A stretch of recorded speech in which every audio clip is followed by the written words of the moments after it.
Sorry, I skipped the intro to this video a little bit. This is just an easy chili recipe.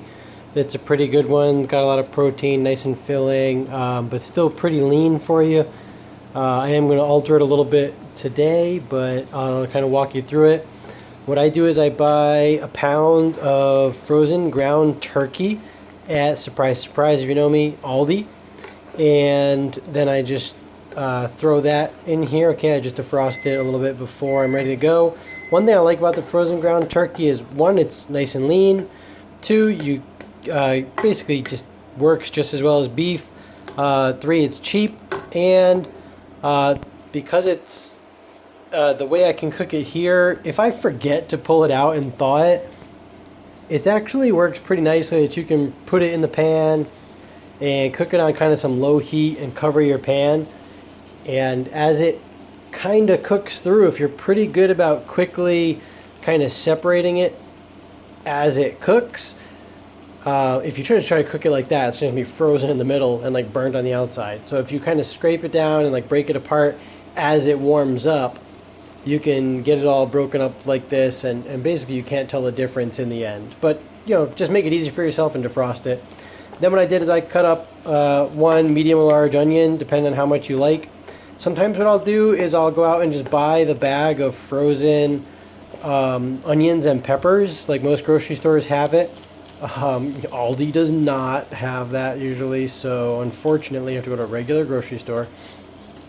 But I don't have any today, so that's why I'm just doing the onions, no peppers. I kind of like that sometimes anyway. The peppers get a little bit stringy, but it is nice. I try to add in a little more veggies. Before I move on, I should also say, so all you're going to do is throw the ground turkey in the pan and just kind of start to brown it up. Once that's pretty much all the way, as that's browning, you can cut up the onion. And once that's pretty much all the way brown, you can throw in the chopped up onions. And now once that's all going, I'm just kind of letting the onions cook down a little bit. Make sure everything isn't burning and it's just going okay. And I'm going to prep the rest of my ingredients. So naturally, I get all mine at Aldi here. What I've got here is several beans. I got the black beans, Great Northern beans, cannellini, and the light red kidney beans.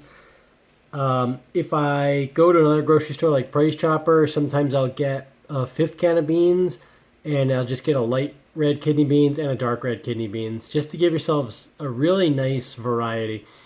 I'm also going to use 1 can of carrots. They're definitely a welcome addition in there, and again, just trying to work in some more veggies.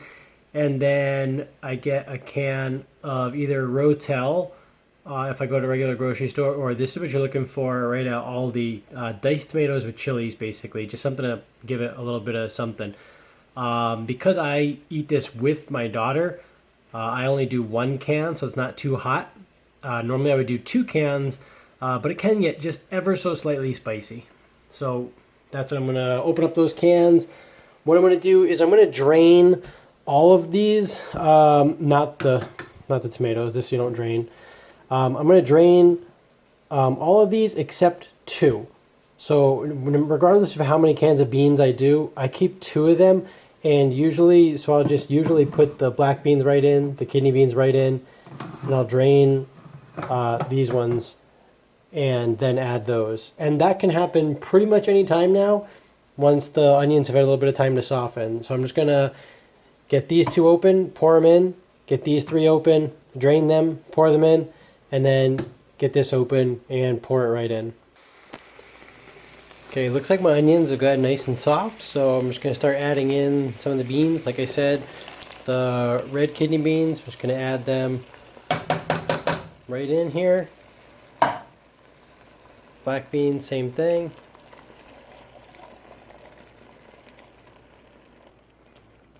Okay, here I've got the drained Great Northern beans.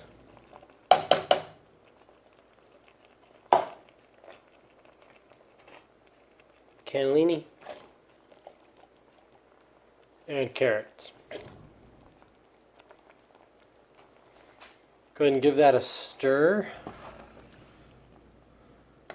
And now just add the tomatoes and chilies.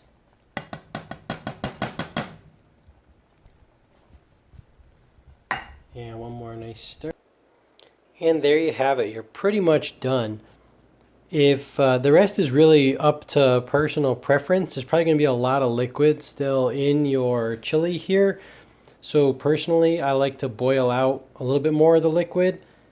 Once I've kind of boiled a little bit off, I turn it down to a nice simmer and cover it. And I'll just let it cook until maybe like 20 minutes. And then I'll just kind of check it. And as long as the beans have gotten kind of soft, that's all I'm really looking for. But that'll be up to personal preference. Sometimes I like to boil out a little more of the liquid, but what I like to do personally is I'm going to make a cornbread, and I crumble the cornbread right into my chili when I eat it, so it kind of soaks up a lot of the moisture, so I got to kind of keep it in there so it doesn't get too dry. The other thing I forgot to mention, I'm going to do some wacky seasoning today. Normally what I do is I buy at the grocery store the pack of white chicken chili seasoning. And with this recipe, one is probably enough. If you do 5 cans of beans, and especially if then you're also doing the peppers and onions, it starts to be a lot, and you might want to just do a second packet or 1.5, or you can make up your own seasoning. It's up to you, but that's the easy route that I usually go. That's my favorite one for this pairing, is the white chicken chili. If I had a packet with me, I would show you, but I don't have one today. So I'm going to do a little bit of crazy seasoning right now while it's still nice and wet to kind of get it all stirred in there. Then I'll boil it down and cover it, and then it will be good to eat. Like I said, I do it with cornbread crumpled into it, or cornbread on the side at least is how I'd recommend it. A little bit of cheese. Don't go overboard on the cheese. That's just a lot of like calories that you may not need. But it is certainly delicious. Hope you guys enjoy. Let me know if you have any questions on this one. Just a basic carrot, bean, onion, white chicken chili made with turkey, I guess. Don't know what to call it. This is my chili. It's the only way I make my chili. I love this chili.